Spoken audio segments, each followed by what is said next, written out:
आज मैं बात करने वाला हूँ आपसे एक ऐसे डाइट प्लान के बारे में जो वेट लॉस और फैट लॉस के लिए ही कारगर नहीं है, बल्कि पूरी बॉडी के लिए बहुत ज़्यादा हेल्दी है। उसके हेल्थ बेनिफिट्स जो हैं बहुत ज़्यादा हैं।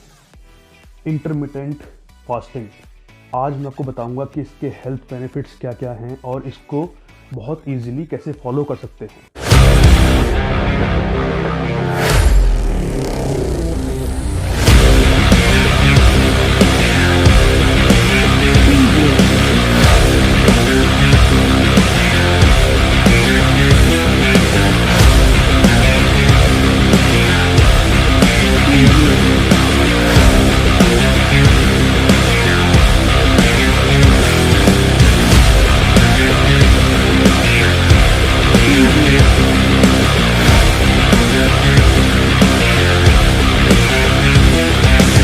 Hi guys, this is Lalit Pathak. Welcome back to my channel Lalit Pathak fitness. और आज हम बात करने वाले हैं इंटरमिटेंट फास्टिंग के बारे में। इस डाइट प्लान के ऊपर बहुत सारी रिसर्च हुई हैं। इंटरमिटेंट फास्टिंग पर आईएफ बोलते हैं इसको।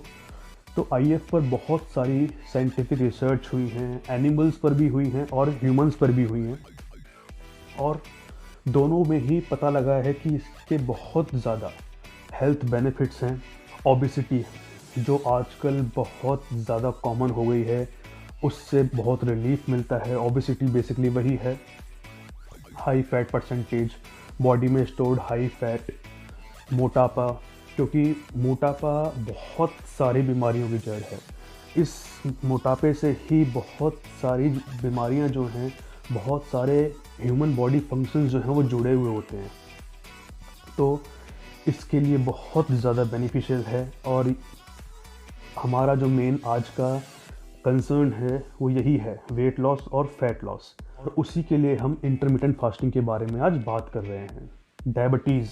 डायबिटीज़ को ठीक करने के लिए बहुत ज़्यादा बेनिफिशियल है ये, और ह्यूमन स्टडीज़ में पाया गया है कि बहुत सारे हेल्थ बेनिफिट्स इससे जुड़े हुए होते हैं। जैसे कि ओबेसिटी उसको कम करता है, डायबिटीज़ उसको लेवल पे लेकर के आता है, न्यूरोलॉजिकल डिसऑर्डर मतलब कि ह्यूमन ब्रेन उसके फंक्शन में भी ये बहुत बेनिफिशियल है। हमारी हार्ट हेल्थ यानी कि कार्डियोवास्कुलर डिजीज़ उसके लिए भी बहुत ज़्यादा बेनिफिशियल है। कैंसर, हाँ जी, इसके हेल्थ बेनिफिट्स जो हैं वो हमें कैंसर से बचाने में भी बहुत ज़्यादा हेल्प करते हैं। बेस से शुरू करें अगर हम, तो सबसे पहले तो ये हमारी इंसुलिन सेंसिटिविटी को बहुत अच्छा कर देता है, जिसकी वजह से हमारे ब्लड का जो शुगर लेवल है वो कंट्रोल में आ जाता है। और दूसरा, हमारी बॉडी में जीएच की प्रोडक्शन को बढ़ा देता है। जीएच मतलब growth hormone, human growth hormone की प्रोडक्शन को भी बढ़ा देता है। तीसरा, बॉडी में जो फ्री रेडिकल्स जो यहाँ वहाँ घूम रहे हैं, टॉक्सिक सब्सटेंसेस भी बोल सकते हैं उनको भी रिमूव करता है ये। और सेलुलर रिपेयरमेंट के प्रोसेस को भी ये बहुत अच्छा कर देता है। अब देखिए, ब्लड शुगर लेवल जो है वो कंट्रोल में आ चुका है, मतलब इंसुलिन सेंसिटिविटी जो है हमारी बहुत अच्छी हो चुकी है। ह्यूमन ग्रोथ हार्मोन की प्रोडक्शन को भी इसने हाई कर दिया है, और सेलुलर रिपेयरमेंट को भी इसने इंक्रीज़ कर दिया है। तो ये तीनों फैक्टर मिलकर करते क्या हैं, हमारी बॉडी में स्टोर्ड फैट को ये मोबिलाइज करते हैं, उसको ब्रेक डाउन करते हैं as a source of energy use होने के लिए। सिंपली अगर बॉडी में स्टोर्ड फैट जो है वो as a source of energy use होना शुरू हो जाएगा, तो हमारा बॉडी फैट परसेंटेज जो है वो कम होना शुरू हो जाएगा। और बॉडी फैट परसेंटेज कम होना शुरू हो जाएगा, इसका मतलब ये है कि हमारा वेट लॉस भी शुरू हो जाएगा। जैसे जैसे हमारी एज बढ़ती जाती है, यूजुअली हमारी बॉडी का मेटाबॉलिक जो रेट है वो कम होना शुरू हो जाता है। मेटाबॉलिक प्रोसेस बेसिकली करता क्या है कि हमारा खाया पिया जो भी है उसको वो कितनी स्पीड से बर्न करके हमारी मसल्स तक लेके जाएगा, हमारी बॉडी के न्यूट्रिशन को हमारी बॉडी तक लेकर के जाएगा। और ये सारा डिपेंड करता है मेटाबॉलिक प्रोसेस पर। मेटाबॉलिक प्रोसेस भी अपने आप में पूरा टॉपिक है, इसके बारे में ज़्यादा बात नहीं करेंगे। तो ये क्या करता है, हमारे मेटाबॉलिक रेट को भी बहुत अच्छा कर देता है। 2014 में हुई एक स्टडी के अनुसार 3 से 8% तक बॉडी फैट कम हुआ था 3 से 24 हफ्तों में।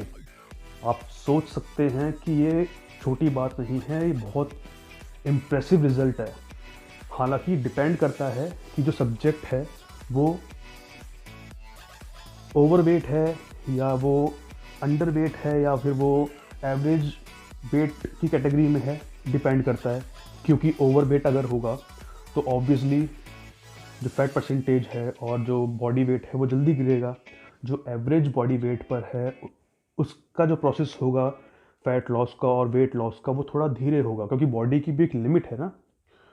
और जो सपोज़ जो फिट लाइफस्टाइल में ऑलरेडी जी रहा है वो इंटरमिटेंट फास्टिंग कर रहा है, तो उसका हो सकता है फैट परसेंटेज बहुत मिनिमम गिरे, लेकिन जो इसके बाकी के हेल्थ बेनिफिट्स हैं वो उसको मिलने शुरू हो जाएंगे। उसी स्टडी में एक और रिज़ल्ट मिला उनको कि 4 से 7% तक उनका वेस्ट लाइन से साइज़ कम हुआ था। इसका मतलब ये है कि 4 से 7% तक विसरल फैट कम हुआ। ये बहुत ही इम्प्रेसिव रिज़ल्ट है। विसरल फैट वो फैट होता है जो एब्डोमिनल कैविटी के आसपास एक्यूमुलेट हो जाता है, हमारे ऑर्गन्स को कवर कर लेता है और ये हार्मफुल है उनके लिए, बहुत ज़्यादा हार्मफुल है।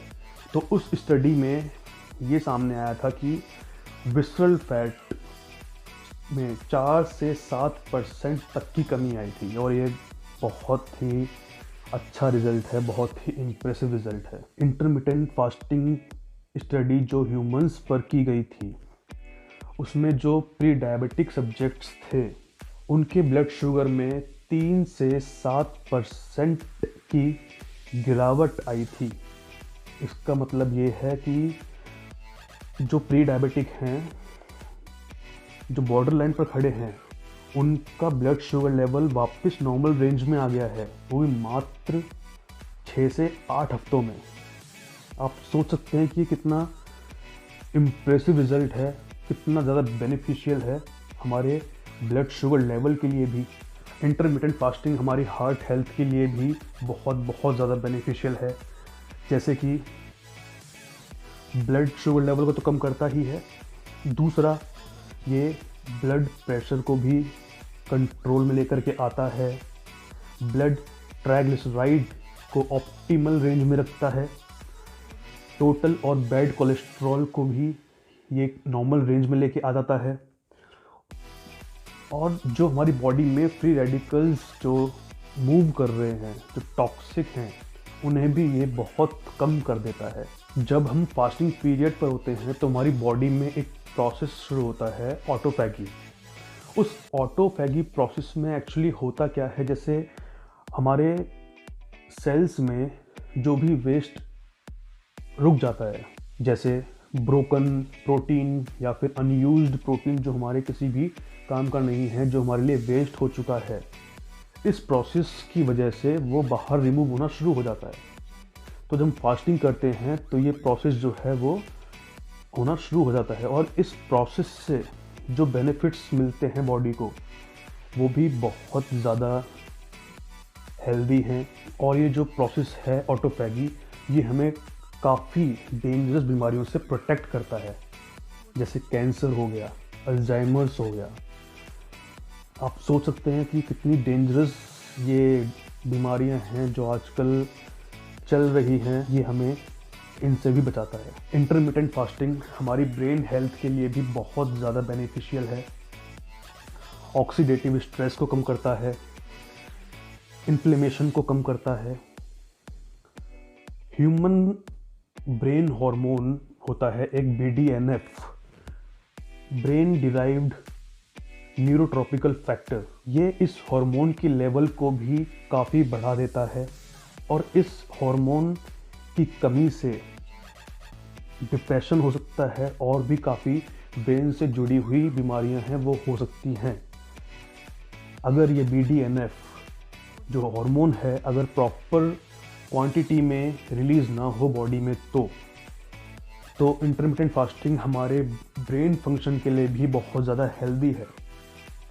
ये होगी सारी साइंटिफिक बातें, और वेट लॉस और फैट लॉस से हटके ये हमारी बॉडी के लिए किन किन चीज़ों में बेनिफिशियल है, मैंने अभी आपको वो बताया। अभी आते हैं वेट लॉस और फैट लॉस पर।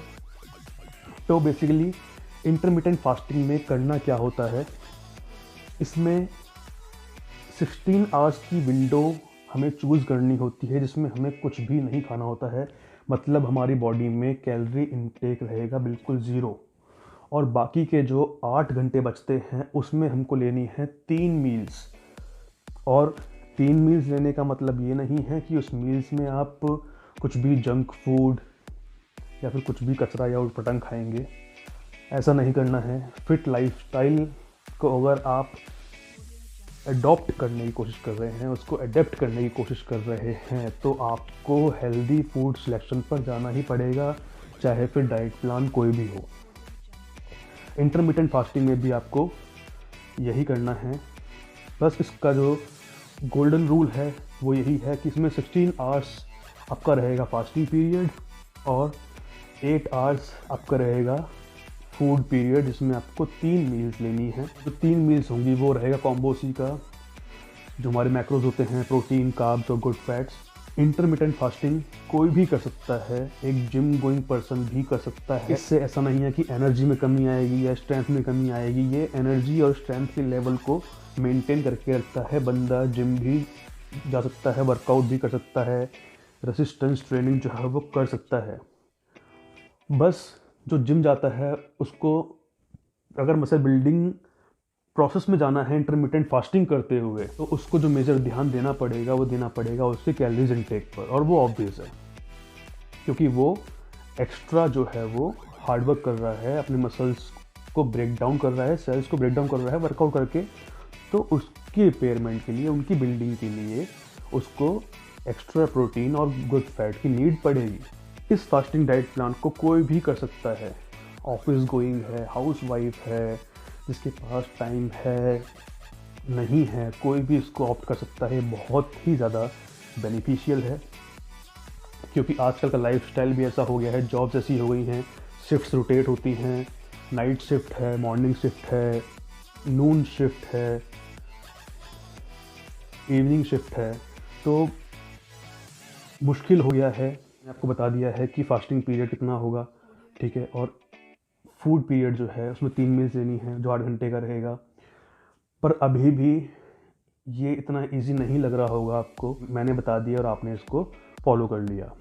इसके लिए मैं क्या करूँगा, इसके लिए मैं इस वीडियो के एंड में ये diet plan proper written form में आपके साथ मैं शेयर कर दूंगा। आप वहाँ से स्क्रीनशॉट ले लीजिएगा। स्क्रीनशॉट जो है वो बेटर ऑप्शन रहेगा क्योंकि उसमें मैं सारी डिटेल्स भी लिख दूंगा, सारे पॉइंट्स लिख दूंगा कि क्या क्या इसमें करना होता है और उसमें क्या क्या नहीं करना होता है, डू और डोंट्स मैं सारे मेंशन कर दूंगा। आप उस डाइट प्लान को पढ़ोगे तो आपको बहुत इजीली समझ में आ जाएगा, बहुत ही सिंपल लैंग्वेज में और बहुत ही बेसिक मैंने इसको बनाया हुआ है। उसमें तीनों मील्स विद 4 to 5 ऑप्शंस मैं उसमें मेंशन कर दूंगा। जो भी ऑप्शन आपके पास उस टाइम अवेलेबल हो आप उसको ऑप्ट कर सकते हैं। जो भी फूड सोर्सेस हैं बिल्कुल नॉर्मल और रेगुलर हैं, कोई भी उसमें फैंसी आइटम नहीं है कि सुपरमार्केट जा कर के आपको स्टॉक लेके ही आना पड़ेगा, ऐसा नहीं है, बहुत इजी टू फॉलो है। हर एक मील में 4 से 5 ऑप्शन मैं आपको दे दूंगा, वेजिटेरियन के लिए भी और नॉन वेजिटेरियंस के लिए भी। देखिए, मैंने आपके साथ डाइट प्लान शेयर कर दिया है, आपको इसके हेल्थ बेनिफिट्स भी बता दिए हैं, मेरी तरफ से काम पूरा हो चुका है, लेकिन इसको एक्शन में लाना वो आपका काम है। आप पर डिपेंड करता है कि आप कितने डिसिप्लिन हैं, कितने डिटरमाइंड हैं अपने वेट लॉस को लेकर के और फैट लॉस को लेकर के। तो इसको पूरी डेडिकेशन से आपको करना पड़ेगा, अपनी क्रेविंग्स को मारना पड़ेगा। क्रेविंग्स को मारने का मतलब ये नहीं है कि आप अपना फेवरेट फूड जो भी है वो नहीं ले सकते हैं, वंस इन अ वाइल ले सकते हो, कोई प्रॉब्लम नहीं है। हफ्ते में एक मील जो है आप चीट कर सकते हैं, आपको जो भी पसंद है आप वो ले सकते हैं। लेकिन ये प्लान भी सक्सेसफुल तभी होगा जब आप इसको कंसिस्टेंसी से करेंगे, डिसिप्लिन होकर करेंगे, उसके बिना ये भी सक्सेसफुल नहीं होगा। तो मेरी आप लोगों से रिक्वेस्ट यही है कि इसको प्रॉपर डिसिप्लिन और प्रॉपर डिटर्मिनेशन के साथ बिल्कुल फोकस होके करें और इसके जो हेल्थ बेनिफिट्स हैं उसको एंजॉय करें, फिट लाइफस्टाइल को एंजॉय करें। ये था हमारा आज का टॉपिक इंटरमिटेंट फास्टिंग पर, जो कि बहुत ही सक्सेसफुल डाइट प्लान है। मैं इसे शेयर कर दूंगा, आप इसको फॉलो कीजिएगा। इस वीडियो को लाइक कीजिए, शेयर कीजिए, इस चैनल को सब्सक्राइब कीजिए और प्लीज़ जो नीचे बेल आइकन है उसको प्रेस कीजिए, जिससे आपको ऐसी अच्छी वीडियोस की नोटिफिकेशंस आती रहें।